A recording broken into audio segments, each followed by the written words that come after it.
Jésus a-t-il réellement existé? Y a-t-il des preuves historiques de son existence? Cette question est généralement accompagnée de la précision, en dehors de la Bible. Nous n'adhérons pas à l'idée selon laquelle la Bible n'est pas une source historique fiable concernant Jésus. Le Nouveau Testament contient des centaines de références à Jésus-Christ. Certains pensent que les évangiles ont été écrits au Ième siècle, soit plus de 100 ans après sa mort. Même si c'était le cas, ce que nous contestons fortement, dans l'histoire de l'Antiquité, les écrits datant de moins de 200 ans après les événements qu'ils décrivent sont considérés comme très fiables.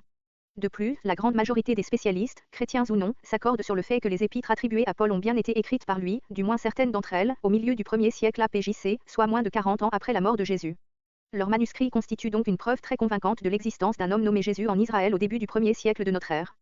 Il faut aussi tenir compte du fait qu'en 70 APJC, les Romains ont envahi et détruit Jérusalem et une grande partie du pays d'Israël en massacrant ses habitants.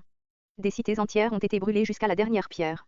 Il n'y aurait donc rien de surprenant à ce que beaucoup de preuves de l'existence de Jésus aient été détruites et beaucoup de témoins oculaires tués, ce qui a certainement contribué à limiter le nombre des témoignages disponibles sur sa vie. Compte tenu du fait que le ministère de Jésus s'est limité à une région relativement insignifiante, en marge de l'Empire romain, on trouve une quantité surprenante d'informations à son sujet dans des sources historiques séculières, notamment. L'auteur romain Tacite, 1er siècle, considéré comme l'historien antique le plus fiable, mentionne la superstition chrétienne, appelée ainsi d'après Christus, la forme latine de Christ, qui a souffert sous Ponce Pilate pendant le règne de Tibère. Suétone, le premier secrétaire de l'empereur Adrien, a écrit à propos d'un dénommé Chrestus, ou Christ, qui a vécu au 1er siècle. Annales, 15.44. Flavius Joseph est le principal historien juif. Dans ses Antiquités judaïques, il fait référence à Jacques, frère de Jésus, appelé Christ. Dans un passage controversé, il écrit « En ce temps-là paraît Jésus, un homme sage, si toutefois il faut l'appeler un homme, car c'était un faiseur de prodiges, un maître des gens qui recevait avec joie la vérité. Il entraîna beaucoup de Judéens et aussi beaucoup de Grecs, celui-là était le Christ. » Et quand Pilate, sur la dénonciation des premiers parmi nous le condamna à la croix, ceux qu'il avait aimés précédemment ne cessèrent pas. Car il leur apparut le 3e jour, vivant à nouveau, les prophètes divins avaient dit ces choses et 10 000 autres merveilles à son sujet. Jules l'Africain cite l'historien Talus, qui mentionne les ténèbres qui ont suivi la crucifixion de Christ, écrit Ex Terms, 18. Pline le Jeune, dans ses lettres, 10.96, décrit les pratiques cultuelles chrétiennes primitives, notamment le fait que les chrétiens adoraient Jésus comme Dieu et avaient un niveau d'exigence morale très élevé. Il mentionne également les agapes et le repas du Seigneur. Le Talmud babylonien, Sanhédrin 43a, confirme que Jésus a été crucifié la veille de la Pâque, sur des accusations de sorcellerie et d'incitation des Juifs à l'apostasie. Lucien de Samosate était un auteur grec du Ième siècle, qui reconnaît que Jésus était adoré par les chrétiens, qu'il a apporté de nouveaux enseignements et qu'il a été crucifié à cause de ceux-ci.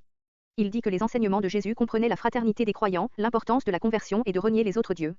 Les chrétiens vivaient selon les lois de Jésus, se croyaient immortels et se caractérisaient par leur mépris de la mort, leur consécration volontaire et leur renonciation aux biens matériels. Mara Bar Sérapion confirme que Jésus était reconnu un homme sage et vertueux, considéré par beaucoup comme le roi d'Israël, qu'il avait été mis à mort par les Juifs et qu'il survivait dans les enseignements de ses disciples. Ensuite, les écrits gnostiques, l'évangile de la vérité, les apocryphes de Jean, l'évangile selon Thomas, le traité sur la résurrection, etc., mentionnent tout Jésus. En fait, l'évangile peut être presque intégralement reconstitué à partir de sources historiques non chrétiennes. Jésus était appelé le Christ, Joseph a fait de la magie, a apporté de nouveaux enseignements à Israël à cause desquels a été pendu lors de la Pâque, Talmud babylonien, en Judée. Tacite, mais il affirmait qu'il était Dieu et qu'il reviendrait, Eliezer, ce que ses disciples ont cru, et ce pourquoi ils l'adorent comme Dieu, Pline le Jeune.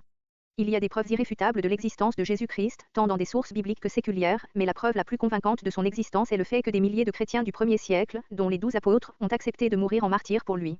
Les hommes sont prêts à mourir pour ce qu'ils croient être vrai, pas pour ce qu'ils savent être faux.